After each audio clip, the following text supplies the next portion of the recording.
California is taking big steps to protect its farmland. Earlier this month, the Strategic Growth Council approved $128 million to preserve 40,000 acres across the state, including nearly 10,000 acres of grazing land in Madera County. On this Wired Wednesday, Edward Smith joins us live from the GV Wire studios in Fresno with why this land is so valuable and how these grants are helping farmers. Good morning, Edward. Thank you so much for your time. Hey, good morning, Liz. Okay, so what is so special? A lot of people may be wondering, what's so special about this land in Madera County? Yeah, so developers were eyeing it. You know, it's kind of near Highway 41, and so it's kind of been on the radar for development. So what land trusts wanted to do was preserve it, get a lock in there to say, hey, you know what, this land will never be developed. It's about 9,800 acres, like you said, almost 10,000 of cattle grazing land. They're just west of the 99, about 20 minutes outside Madera City. And, you know, the family's owned it for quite a while, and they run about 120 cow on there. And, you know, they just go out there and graze. But in the winter, they'll bring about 3,000. So about 5.7 million, the state granted the land trust about 5.7 million to try to get a deal to get some guarantees to that land won't get developed into another part of the city.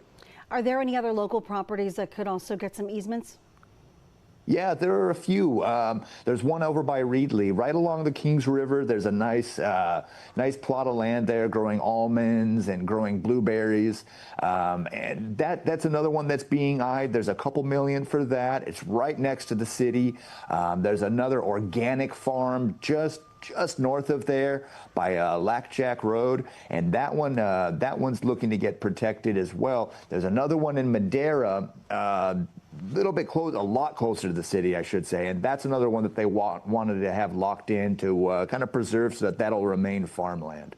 Now, Edward, what are they saying makes these ag easements so important? Yeah, so the state views them as protecting against greenhouse gases, protecting against travel, because as growth goes outward, it means people have to travel more. It means tearing up some of these ags, and a lot of these farms are they really consider the quality of the farm. So they're looking at, you know, prime farmland, farmland of statewide importance, and all of these projects really had a lot of environmental protections here.